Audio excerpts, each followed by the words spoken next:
Emily lived in a small, quiet house in Manchester. The house was old but tidy, with red bricks and a little garden. It looked peaceful from the outside, but Emily knew that inside, it was not. She sat at the kitchen table with her sketchpad. Her pencil moved quickly as she drew a butterfly. The butterfly was inside a glass jar, its wings pressed against the sides. Emily's hands trembled as she added more details. "Emily, eat your breakfast," her mum, Sarah, called from the stove. "I'm not hungry," Emily replied softly. She didn't look up. Sarah glanced at her daughter. Emily's once bright green eyes were dull. She looked too serious for a 14-year-old girl.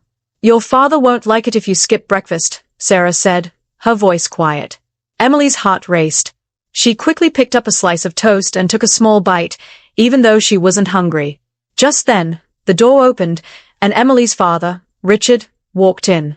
He was tall and strong, with dark hair and sharp eyes that always seemed to watch her too closely. "Good morning, Emily," Richard said with a smile. "Good morning, Dad," she whispered, not looking up. "What are you drawing, Sue?" Richard asked, moving closer to the table. "Nothing important," Emily replied, closing her sketchpad. "Let me see." His voice was kind, but there was something in it that made Emily freeze. Slowly, she slid the sketchpad toward him. Richard opened it and looked at the drawing of a butterfly in the jar. His smile widened. "This is beautiful," he said, handing the sketchpad back to her. "Thank you," Emily said, forcing a small smile. Inside, her chest felt tight, like she couldn't breathe. Richard sat down and started eating. Sarah placed a cup of tea in front of him and avoided looking at either of them. The room was quiet, except for the sound of Richard's spoon clinking against his bowl. After a while, Sarah spoke. "Emily, are you feeling okay? You've been quiet lately." Emily nodded quickly. "I'm fine, Mum," she said, looking down at her toast. Sarah didn't seem convinced, but she didn't press further. "All right. Go upstairs and get ready. We'll go to the market later." Emily grabbed her sketchpad and rushed upstairs to her room. She shut the door and leaned against it, her heart pounding. She opened her sketchpad at her desk and looked at the butterfly she had drawn. Slowly, she picked up her pencil and added a small crack to the jar. Emily stayed in her room for hours after breakfast, staring at the drawing of the butterfly trapped in the jar. Her pencil hovered over the page as she traced the crack she had drawn earlier, deepening it slightly. The crack made her feel something she hadn't felt in a long time: hope. It was small and fragile, but it was there. Her thoughts were interrupted by a knock on the door. She jumped, quickly closing her sketchpad and hiding it under her pillow. "Emily, are you ready to go to the market?" Her mum's voice called from the other side of the door. "Coming, Mum," Emily replied, her voice steady, though her hands were trembling. She grabbed her coat and headed downstairs. Her dad was sitting in the living room, reading the newspaper. He didn't look up as she passed, but she could feel his eyes on her. Sarah was already at the door, clutching her shopping bag. "Let's go, love," she said with a small smile. Emily followed her out into the chilly morning air. The walk to the market was quiet at first. Emily kept her hands stuffed in her pockets, her head down. She liked being outside. The fresh air made it easier to breathe. At the market, the streets were bustling with people. Stalls lined the sidewalks, selling everything from fresh vegetables to handmade scarves. Sarah stopped at a fruit stand, inspecting apples while Emily stood quietly beside her. "Emily, do you want anything?" Sarah asked, glancing at her daughter. Emily shook her head. "No, thanks." Sarah sighed. "You've been so quiet lately. Is something wrong?" Emily hesitated. She wanted to tell her mum everything. She wanted to say how scared she felt, how her dad made her uncomfortable, and how the house never felt safe. But the words wouldn't come. "No, Mum," she said instead. "I'm just tired." Sarah didn't look convinced, but she didn't press further. She paid for the apples and moved on to the next stall. As they walked through the market, Emily spotted her classmate Grace at a nearby stall, laughing with her mum. Grace had always been friendly, always smiling. Emily wished she could be more like her. Grace caught her eye and waved. "Hi, Emily." Emily waved back, a small smile tugging at her lips. For a moment, she felt a little lighter. On the way home, Sarah tried to make small talk, but Emily's mind was elsewhere. She kept thinking about Grace and how easy it seemed for her to talk to her mum. Maybe one day, Emily could do the same. When they got back home, Richard was still in the living room, but now his eyes were on them. "Did you get everything?" he asked, his tone cheerful. but his smile didn't reach his eyes. "Yes," Sarah replied, walking past him quickly. Emily followed her mum to the kitchen, her heart pounding. She hated the way her dad's eyes followed her like he was waiting for something. Back in her room, Emily pulled out her sketch pad and stared at the butterfly. She drew another crack in the jar, a little bigger this time. One day, she thought, the butterfly would break free. The next day, Emily sat at her desk, staring at her sketch pad. The butterfly in the jar now had 2 cracks, and she had added faint lines around the edges of the glass as if it was about to shatter. She wanted the butterfly to escape. More than anything, she wanted to feel free, like the butterfly with open wings. Her thoughts were interrupted by a voice calling from outside. "Emily, Emily, are you home?" Emily peeked out of her bedroom window and saw Grace standing on the sidewalk. She was waving energetically, her auburn hair bouncing in the wind. "Coming," Emily called back, surprising herself. She quickly grabbed her coat and hurried downstairs. "Where are you going?" her dad asked as she reached the door. "Just outside to see Grace," she said, avoiding his gaze. "Don't be too long," he said, his voice calm but heavy with meaning. Emily nodded and stepped outside, closing the door behind her. The cool air hit her face, and she felt her chest loosen slightly. "Hi, Grace," Emily said as she approached. Grace grinned. "I was just passing by and thought I'd check if you wanted to hang out. You've been so quiet at school lately. Everything okay?" Emily hesitated. Grace's eyes were kind and curious, and for a moment, Emily considered telling her the truth. But fear crept in, and she shrugged. "I'm fine. Just tired, I guess." Grace tilted her head. "Well, maybe some fresh air will help. Let's go to the park." Emily didn't argue. The idea of being away from the house, even for a little while, felt like a relief. At the park, they found a bench near the swings. Grace pulled out a pack of crisps and offered some to Emily, who shook her head.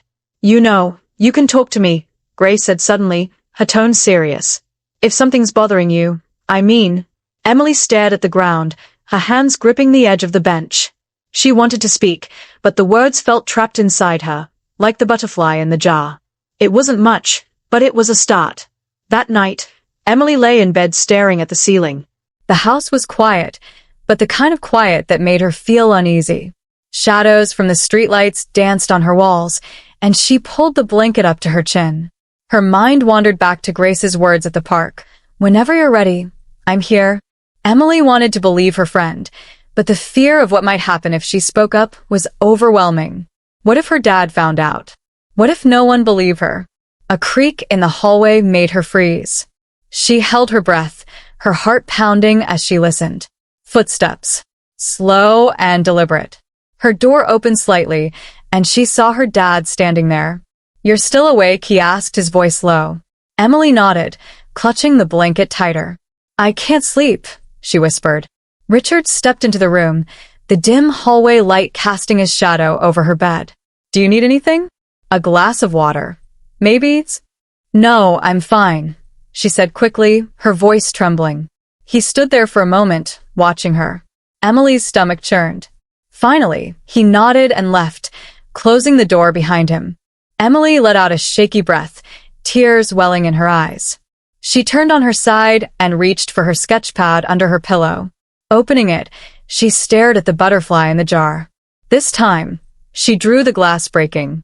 Shards fell to the ground, and the butterfly's wings were open wide as it flew free. Her pencil moved quickly, and for the first time in a long while, she felt a flicker of strength. She wasn't sure how, but she knew she had to find a way to be like the butterfly. The next morning, Emily woke up with a sense of purpose. She tucked her sketch pad into her school bag before heading downstairs. Her mom was in the kitchen, making tea, and her dad was already at the table, reading the newspaper. "Morning, love," her mom said, smiling weakly.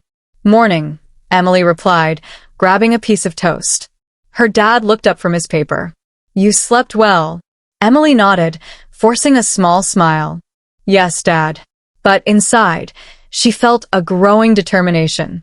She didn't know where it had come from, but she decided she couldn't keep quiet forever. At school, Emily found Grace waiting near the gates. "Hey," Grace said cheerfully. "Hey," Emily replied, her voice steady for the first time in days.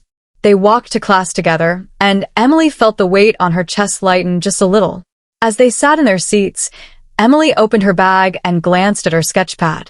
The drawing of the butterfly breaking free gave her hope. By lunchtime, Emily was ready.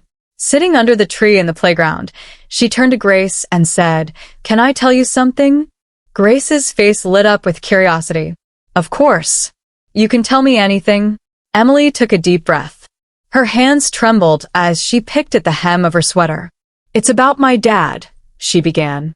Grace leaned closer, her expression serious. "What about him?" Emily's voice was barely a whisper. He does things that make me feel scared." Grace's eyes widened, but she didn't interrupt.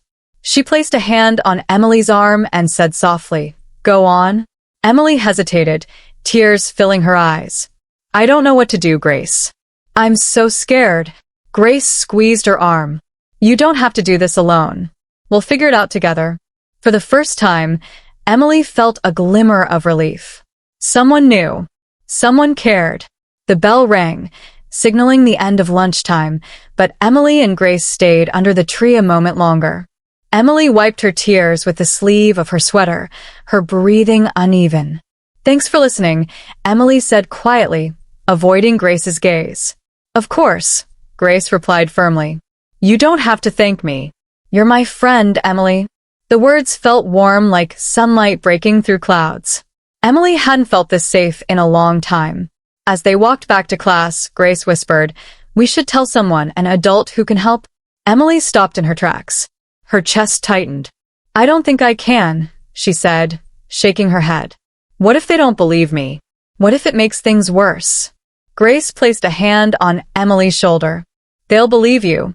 And if you're scared, I'll be there with you. You don't have to do it alone." Emily nodded weakly, though doubt still lingered in her mind. That evening, Emily sat in her room with her sketchpad open. The butterfly breaking free from the jar stared back at her. She traced the lines of its wings with her finger, imagining what it would feel like to be free. There was a knock on her door. "Come in," Emily said, her voice steady. Her mum stepped in, holding a cup of hot chocolate. "I thought you might like this," Sarah said, offering a small smile. Emily took the cup and murmured, "Thanks, Mum." Sarah sat on the edge of the bed, her hands fidgeting in her lap. "You've seemed different lately. Is there something on your mind?" Emily froze. Her mum's question felt like a lifeline, but fear held her back. She looked at her mum's face, searching for signs of understanding. "No, I'm okay," Emily said finally, her voice barely audible. Sarah's shoulders sagged, and she gave a small nod. "All right, love. But if you ever need to talk, I'm here. You know that, don't you?" Emily nodded, though she wasn't sure she believed it.